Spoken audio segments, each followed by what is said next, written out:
Gary, Indiana, finales de los años 50. Una ciudad de fábricas de acero y humo constante. Ahí nace Michael, el séptimo de 9 hermanos, en una familia que sobrevivía con el sueldo de un operador de grúa. Ese hombre, Joseph Jackson, había soñado alguna vez con ser músico. Nunca lo logró, y como suele ocurrir con los sueños frustrados, encontró la manera de vivirlos a través de sus hijos. Desde los 5 años, Michael ensayaba horas interminables. Los errores en los pasos de baile se pagaban con golpes, con humillaciones sobre su apariencia, sobre el tamaño de su nariz. El propio Michael lo contaría décadas después, con la voz quebrada, frente a Oprah Winfrey, que el miedo a su padre era tan intenso que, al verlo entrar a una habitación, sentía náuseas. Aquí es donde un observador clínico se detiene, porque no hablamos de disciplina. Hablamos de lo que en psicología del desarrollo se conoce como trauma relacional temprano. La figura que debería representar protección se convierte en la fuente del miedo. Y cuando eso ocurre, en los primeros años de vida, el niño no aprende a confiar en el mundo, aprende a sobrevivir en él. Michael contó, además, un episodio que marcaría su imaginario para siempre. Su padre entrando de noche por la ventana de su cuarto con una máscara aterradora, solo para asustarlo. Durante años el niño tuvo pesadillas recurrentes con secuestros nocturnos. No es casual que, de adulto, durmiera con la obsesión de sentirse seguro, rodeado de objetos de la infancia que nunca tuvo. A los 11 años, Michael ya era una estrella mundial. A los 13, cantaba sobre un amor que jamás había tenido tiempo de vivir. El escenario se convirtió en el único lugar donde ese niño recibía algo parecido al cariño. El aplauso de miles de desconocidos. Aquí aparece una de las claves para entender al hombre en el que se convertiría.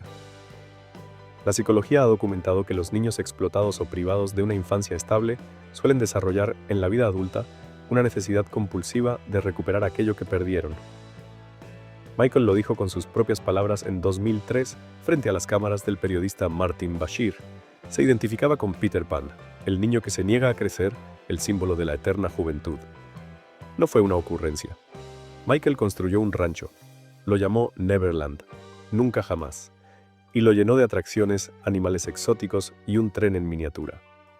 Algunos psicólogos, de manera informal y sin que exista un diagnóstico clínico oficial, lo asociaron con lo que se popularizó como síndrome de Peter Pan, una resistencia emocional a asumir el rol adulto, casi siempre enraizada en infancias marcadas por el abuso o la sobreexigencia. Pero aquí conviene ser cuidadosos.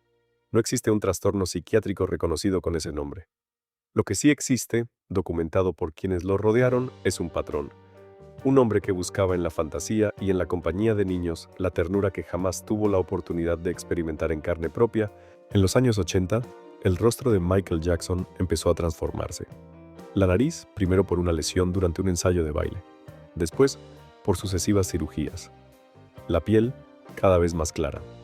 La explicación médica confirmada por la autopsia fue el vitiligo, una condición que destruye la pigmentación de la piel en manchas irregulares. Michael usaba maquillaje para unificar el tono, y con el tiempo esa unificación se volvió, casi en su totalidad, hacia el blanco. Pero más allá del diagnóstico dermatológico, hay una lectura simbólica que muchos analistas no han podido evitar señalar.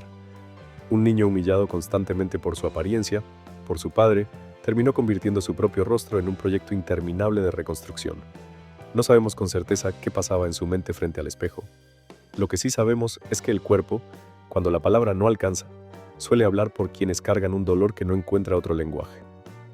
Las gafas oscuras, los pañuelos, las máscaras quirúrgicas que usaba en público no eran solamente excentricidad de estrella. Eran también la protección de un cuerpo que había sido observado, criticado y expuesto desde que tenía memoria. En 1993 llegó la primera acusación.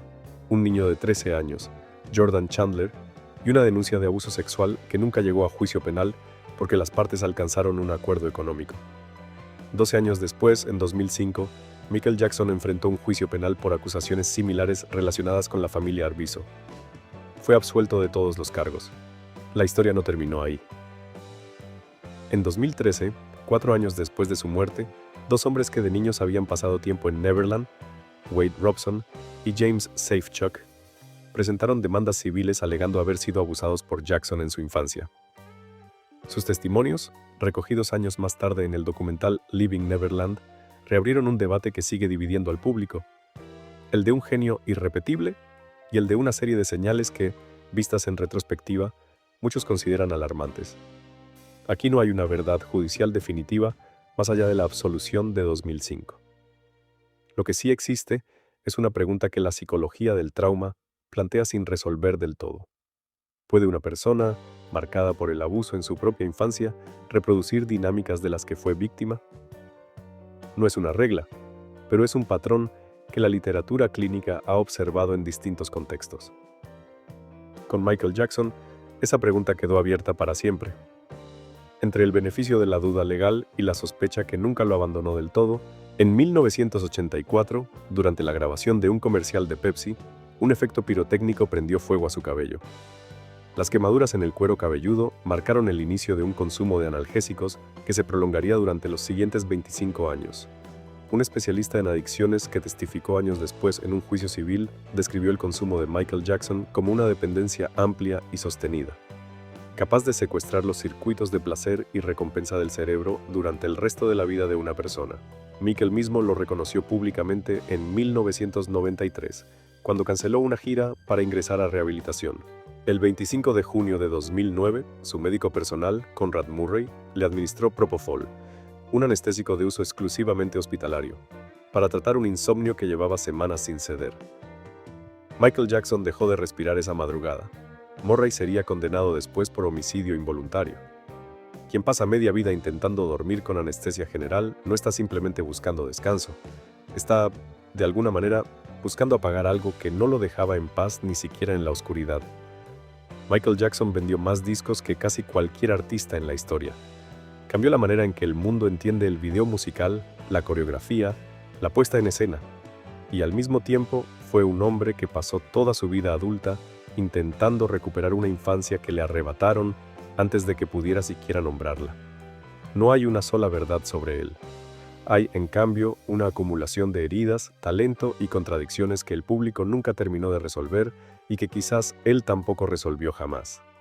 Tal vez la pregunta no sea si Michael Jackson era un genio o una víctima, un ícono o un hombre profundamente dañado.